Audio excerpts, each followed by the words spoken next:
Okay mga kababayan, Chris Ulo po at welcome po rito sa ating YouTube channel. Okay mga kababayan, mga ka-analyze, pag-usapan ho natin itong viral trending na itong si Jun Abines na kung saan matapos ho gumawa ng peke, gawan ho ng fake news si General Torre na may karamdaman, nasa ospital, naka-confine daw. Matapos ho gumawa ng faking balita, fake news, eto ho, nagpapapiling victim.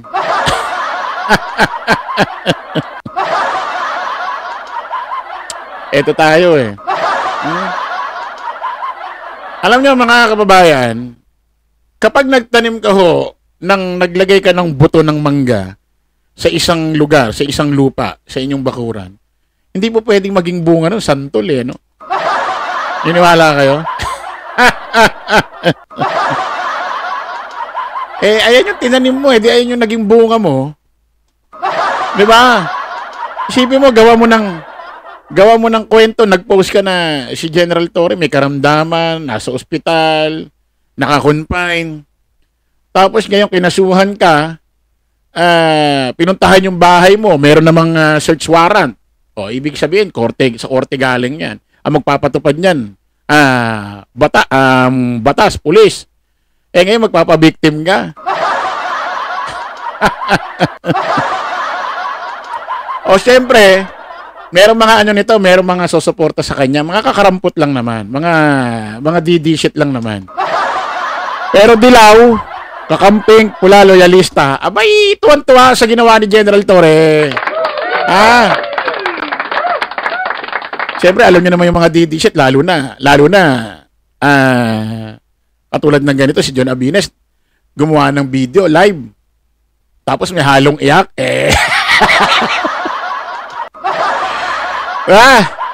minsan kasi yung mga paiyak-iyak, nakakatawag ng pansin sa mamamayang Pilipino yan Aminin natin ang mga Pilipino, mga kababayan, malalambot ang puso niya. Minsan kahit kasalanan na, umiyak ka lang, minsan ikaw yung nagmumukhang tama dahil lumuha ka Yung simpatya mapupunta sa'yo kasi umiiyak ka Pero sa totoo lang, ikaw yung mali.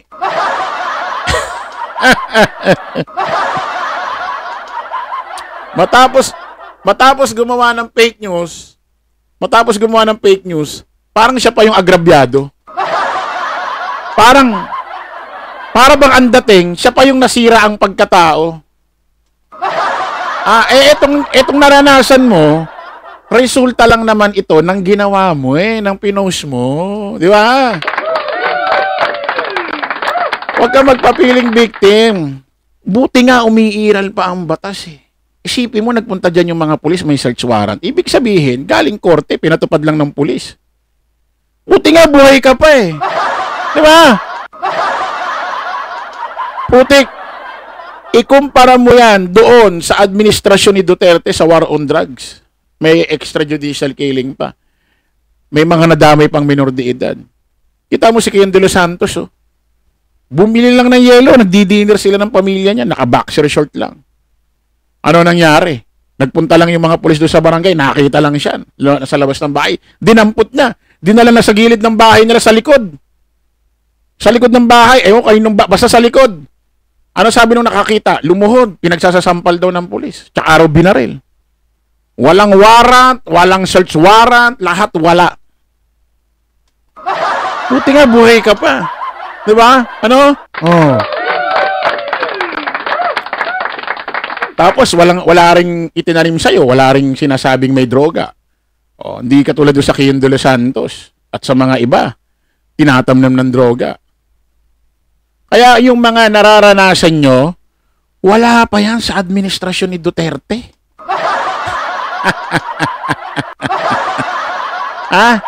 Kaya wag kayong magpiling pa victim na kung saan grabe na talaga tong administrasyon na ito. Isipin nyo na lang kung grabe ang administrasyon ngayon, paano pa dati? Yung nagdaang administrasyon. Kung nagagrabihan kayo ngayon, paano pa dati? And this mas matindi, grabing tawag doon.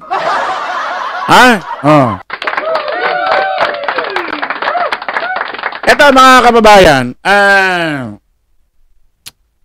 gumawa after ho papuntahan ho ng mga miyembro ho ng Philippine National Police yung bahay niya at pinatupad ho yung search warrant.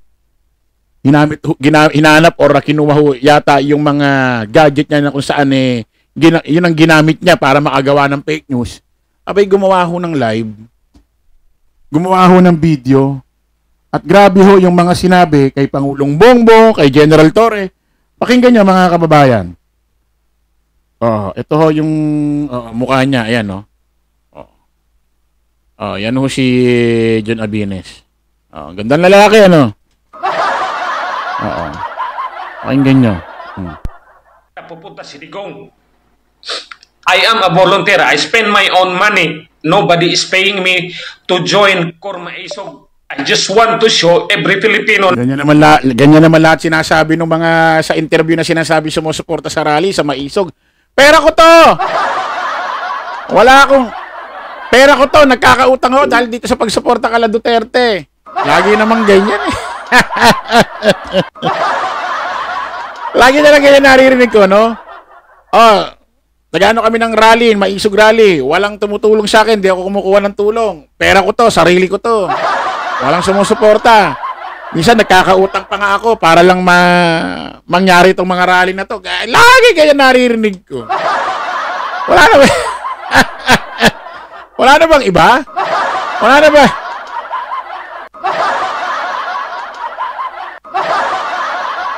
Wala ba lang kakaiba, no? Na magsakripisyo tayo para makita ng gobyerno nagkaisa tayo. Tapos, naawa ko kahit si Tatay Digong walang budget pupunta dito.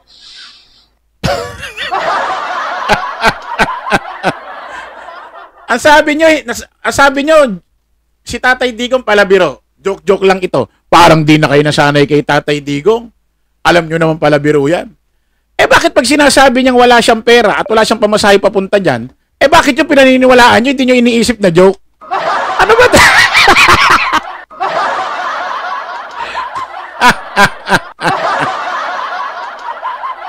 Pag ang sasabihin ni Digong, papatayin ko si ganyan, kinsing senador, papatayin namin. Iniisip nyo, joke. Pero kapag sinabi ni Digong, wala akong pera, wala akong pamasahe papunta dyan, iniisip nyo, totoo? Hindi nagbibiro? Ano ba talaga? What the? Ibig mo sabihin, sir, sa edad mong yan, tumanda ka ng ganyan, sir. Naniniwala ka kay Digong na hindi makapunta dyan kasi walang pamasahe? Diyan sa Cebu? Diyan sa gaganapin yung rally? Naniniwala ka wala siyang pera, wala siyang pamasahe?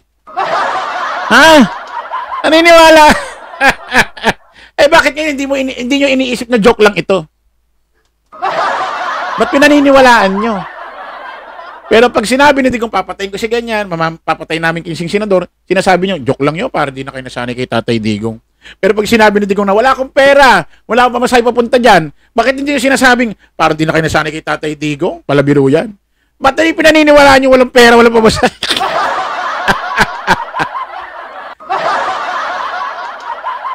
Wala talaga kayo. Kasi, ganito yan ganito ginagawa nyong style Pinipili nyo lang yung mga pahayag ni Digong na kung saan doon nyo iniisip na joke. Pinipili nyo Nung sinabi ni Digong na si Pangulong Bongbong drug addict, bangag, ang pangalan niya nasa list ng PDEA, pustahan din nyo iniisip na joke,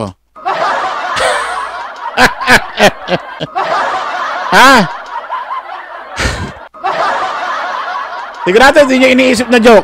Promise, sigurado 100%. 200% pa.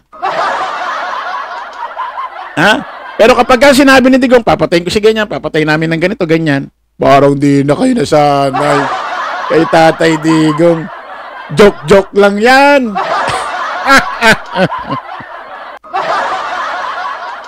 So ito si John Abines, naniniwala siya na si Digong walang pera, walang pamasahe, kaya hindi makapunta doon sa rally ng Cebu. Sus, yatay Tinatanga niya yung sarili nyo, no? No? Handa kayong magpakatanga, no? No? I was told, hirap si Tatay Digong sa budget. Kahit yung rally, walang budget.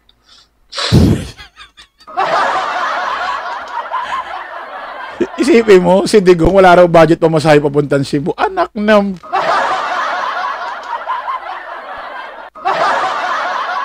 Sir, okay ka lang? Ha? Ilang taong ka na? Grabe naman pag-iisip yan.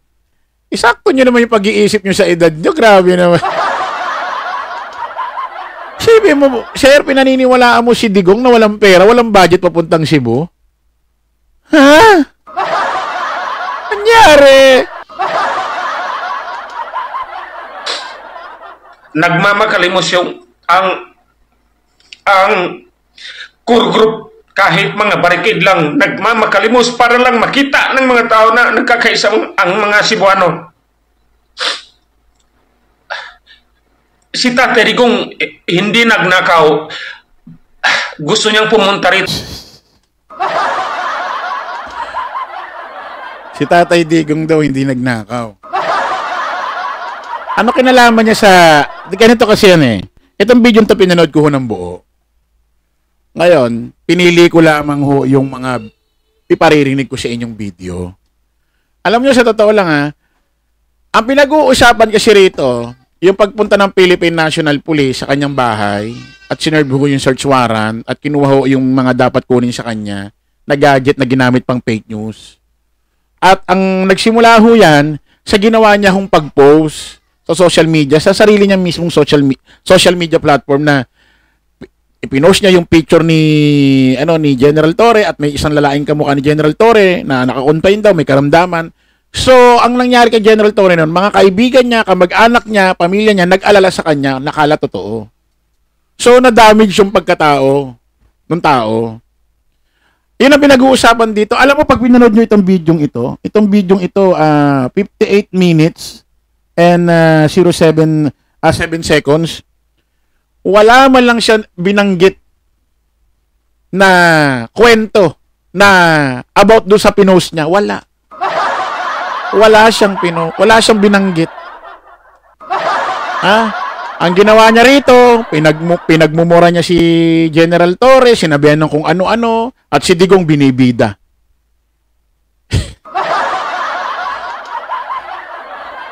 Off topic kasi eh. Ha? Rito, pero mismo yung expense, hindi niya kaya dahil hindi siya nagnakaw. Pero tingnan mo yung gobyerno natin, 4.3 trillion, ubos na.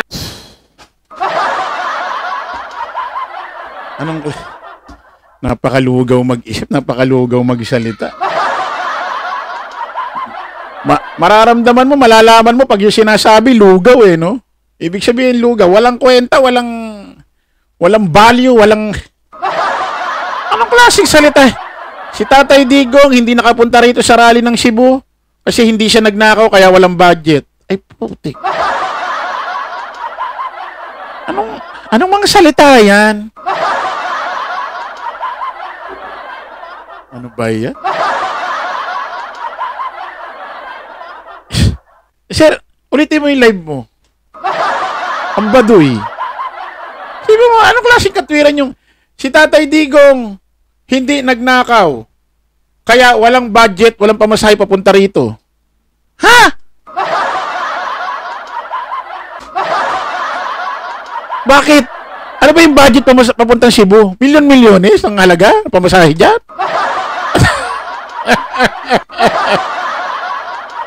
Wow! Ang talino!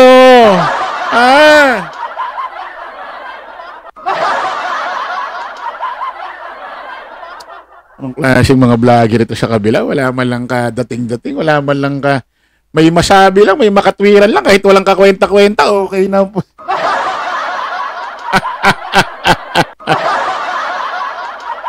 Na in 2 months,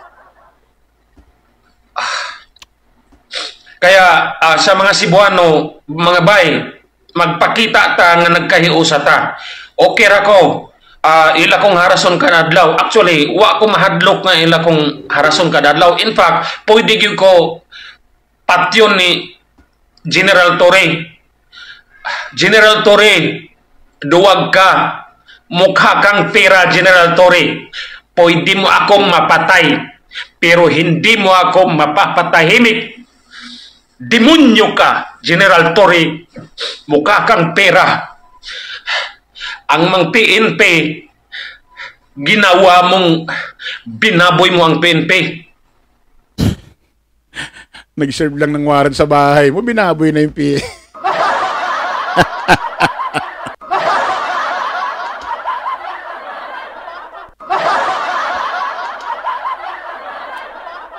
Hindi mo malaman dito, mahinis ka, maaawa ka no? Parang di alam yung sinasabi. Isipin mo si General Torre Pandemonyo. Si General Torre Pandemonyo. Anong tawag mo kalabat o tsaka kaladigong? Mga anghel? Kung sino pa yung may mga kaso ng crimes against humanity, yung pa mga anghel. Si General Torre Pandemonyo. Ganon. Tapos duwag daw si General Torre. Putik, meron ba namang ganun duwag? Meron ba ganun duwag na tumagal doon sa KOJC? Nuli talaga si Pastor Kibuloy, hindi umalis doon. Ganun ba yung duwag? Maaari ang duwag si Baste. Sasalita ng sasampalin si General Torre, wala naman palang ginawa.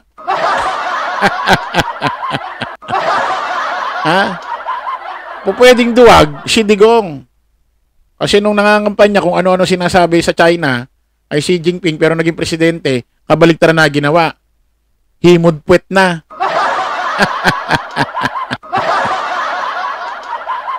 Ito pa Ito pa mga matitinding sinabi niya. Ito pa, wait lang. You can file all the case you can file against me. I don't care. You can go to my house. You can kill me. You can shoot my house. It's okay. Para makita ng mga Pilipino gaano kakademonyo. Pwede raw siyang barilin, pwede raw siyang patayin sa bahay niya. Huwag kang mag-alala, hindi gagawin ni General Torre yun. Kaya nga kinasuhan dahil hindi niya ginagawa yung ganun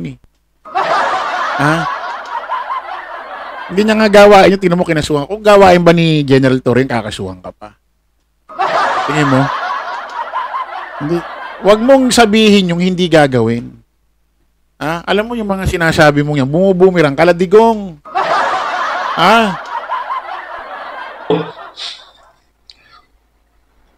Bongbong Marcos. Wala nang utak yan si Bongbong Marcos. Tayo mga Pilipino,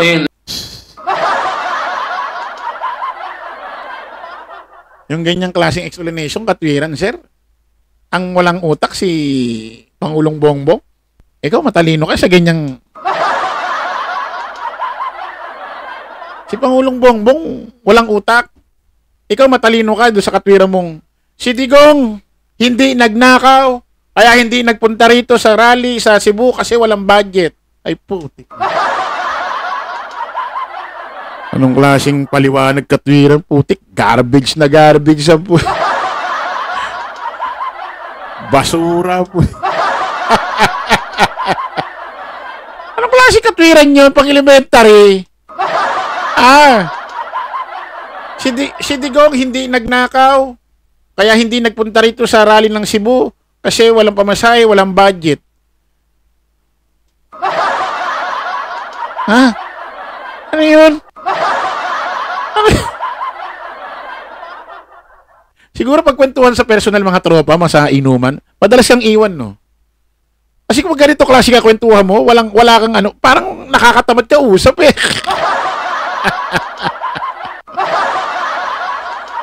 Wala man lang kakakwenta-kwenta yung mga pinagsasasabi ang putik.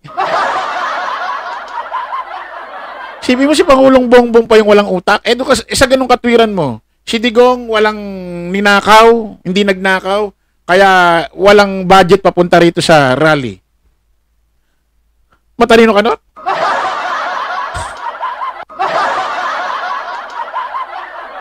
Anong klase itong mga vlogger? Vlogger ba to? Wala ba kayo pambata?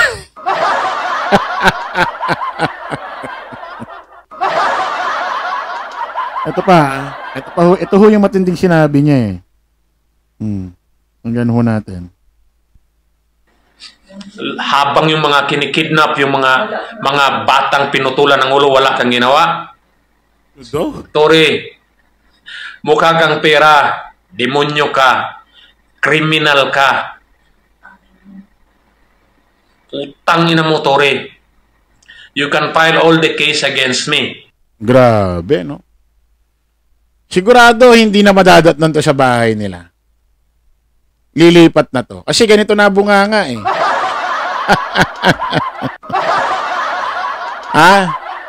Kasi ganito na bunganga eh. Malamang ito,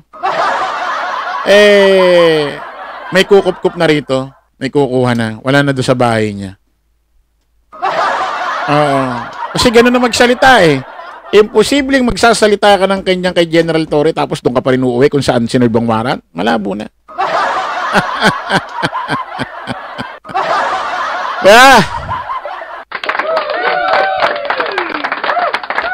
Alam mo, Brad, alam mo, Sher, yung mga sinasabi mo, hindi ukol, hindi akma, doon sa taong sinasabihan mo. Na demonyo, mukhang pera, minura mo, hindi akma. Hindi bagay sa kanya. Kasi nakikita ko kay General Torre ngayon, isa siya sa matapang, naninindigan, maprinsipyong pulis sa ating henerasyon ngayon. Yun ang nakikita ko kay General Torre. At magmula sa live mo hanggang katapusan, wala ka man lang binanggit doon sa pinost mo. Ang ginawa mo, nagpa-victim ka na nagpa-victim. Tapos inangat mo ng inangat yung pangalan ni Digong. Off topic yung sinasabi mo. Walang kinalaman doon eh. Ang pag-usapan mo, ang tutukan mo, ang i-live mo, ang talakayin mo, kung bakit ka na-serba ng warrant. Anong dahilan? Kumpletuhin mo yung kwento mo.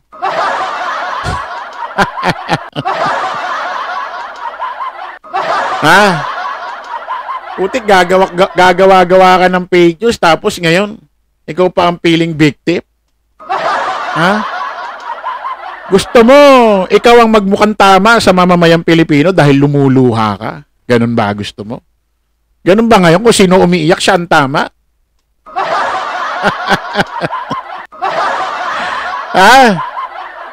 Putik, mga tanga lang mauuto nyo sa mga drama nyo.